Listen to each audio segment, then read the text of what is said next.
So my name is Megan Minnick, and I am the Director of Purchasing at Willy Street Co-op. I kind of have two parts of my role. In the Director of Purchasing. I also work as the Produce Category Manager. So I directly oversee all of the produce products, which includes all the relationships with our local produce farmers. Have we experienced change in amount of products? I would say that on a yearly basis, that can change due to weather. Mm-hmm. We meet ahead of the season with all of our farmers and we map out what they're going to grow for us and what we anticipate buying. But we also know, and they know, that nothing is ever going to work out exactly as we mapped it out. And that's, I think, one of the challenges of sourcing a lot of local product, especially, is that you just don't, there's a lot of unknowns. A lot of things can come up. We have had some pretty wonky seasons. Let's see. So there was the drought year several years back, and that dramatically affected a lot of our growers.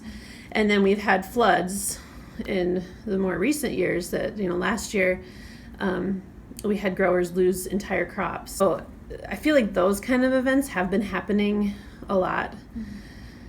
As they continue to happen, and as these extremes, I think, happen, one has to kind of think that maybe that climate change has to be playing somewhat of a factor.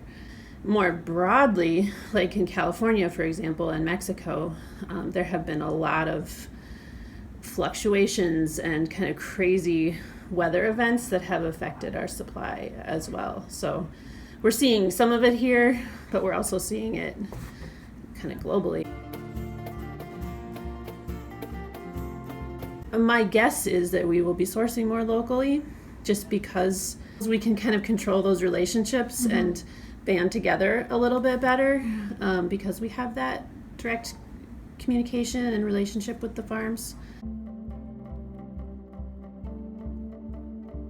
That's a huge struggle. How do you prepare for something you don't know what it is? Other than just, like I said, trying to keep as many avenues and options and, just keep as many things available as possible, and helping farms diversify, helping everyone kind of get ready for the unknown. And I think a lot of grocery stores, like, their knee-jerk reaction is like, let's just gloss over it and everything's great, but it's not, and I prefer to be upfront about that because it's going to probably get worse, and I think people deserve to know that.